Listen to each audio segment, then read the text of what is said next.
Bonjour Monsieur Éric Delacour, vous êtes PDG de l'entreprise Fertigaz, implantée dans l'Oise et spécialisée dans l'implantation d'unités de biogaz. Est-ce que vous pouvez nous expliquer le principe de la méthanisation? Alors c'est un principe très simple en fait, c'est exactement le même principe que ce qui se passe dans notre tube digestif tout simplement. Donc on ingère un certain nombre de matières, on a des bactéries qui interviennent dans nos tubes digestifs et qui vont digérer cette matière et ces bactéries vont avoir la bonne idée donc de stabiliser la matière tout en produisant donc du biogaz. Le biogaz est constitué à 2/3 de méthane, donc c'est une énergie renouvelable qu'on va pouvoir utiliser dans un moteur à gaz ou dans une chaudière. Toutes les utilisations qu'on fait du gaz naturel, on peut utiliser le biogaz au même fin. Donc en fait, retenons que c'est un process de traitement de déchets qui a la bonne idée de produire une énergie renouvelable et en plus un biofertilisant, donc une matière qui a été minéralisée sur le plan organique, la matière organique a été minéralisée et donc on va produire un biofertilisant qu'on va pouvoir valoriser sur les terres agricoles. Alors les agriculteurs, souvent ils sont intéressés par le biogaz parce qu'ils ont d'abord des déchets à traiter qui proviennent de leur élevage. Donc ils ont par exemple des lisiers ou des fumiers. Malheureusement, je dirais ces lisiers et ces fumiers, c'est intéressant de les traiter parce que par méthanisation, parce qu'on va les désodoriser, donc on va retirer une pollution quelque part, appelons-la comme ça.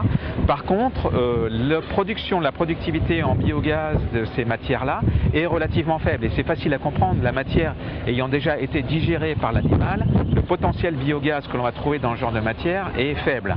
Donc l'agriculteur va devoir, s'il veut avoir un projet rentable économiquement parlant, et c'est ce qu'il faut, on ne parle pas de développement durable s'il n'y a pas de rentabilité, il va falloir aller chercher donc d'autres déchets de proximité et les mettre dans le digesteur, donc en mélange avec les lisiers, de façon justement à avoir donc une production de biogaz qui soit nettement supérieure à si on avait mis des lisiers seuls.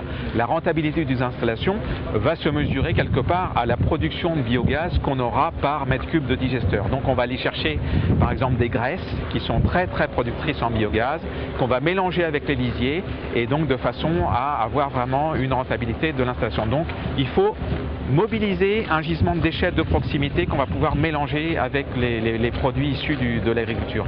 Quand on pense à un projet, se poser la question, qu'est-ce que je vais faire de mon digestat? Est-ce que j'ai des terres de proximité qui l'acceptent en épandage et à ce moment-là, c'est simple, j'ai un plan d'épandage et l'utilise comme des fertilisants de proximité, ou au contraire, est-ce que j'ai pas intérêt à aller sur un produit, je dirais, sortir d'une logique déchets et aller sur un produit à plus forte valeur ajoutée? Quand on sait aujourd'hui comment évolue le prix des fertilisants par exemple, on peut se dire je vais produire un compost, je vais produire un engrais, donc à ce moment-là on va séparer, à la sortie on va faire une séparation de phase du digestat et aller sur un produit je dirais anobli ou qui va être plus intéressant à valoriser, à plus forte valeur ajoutée.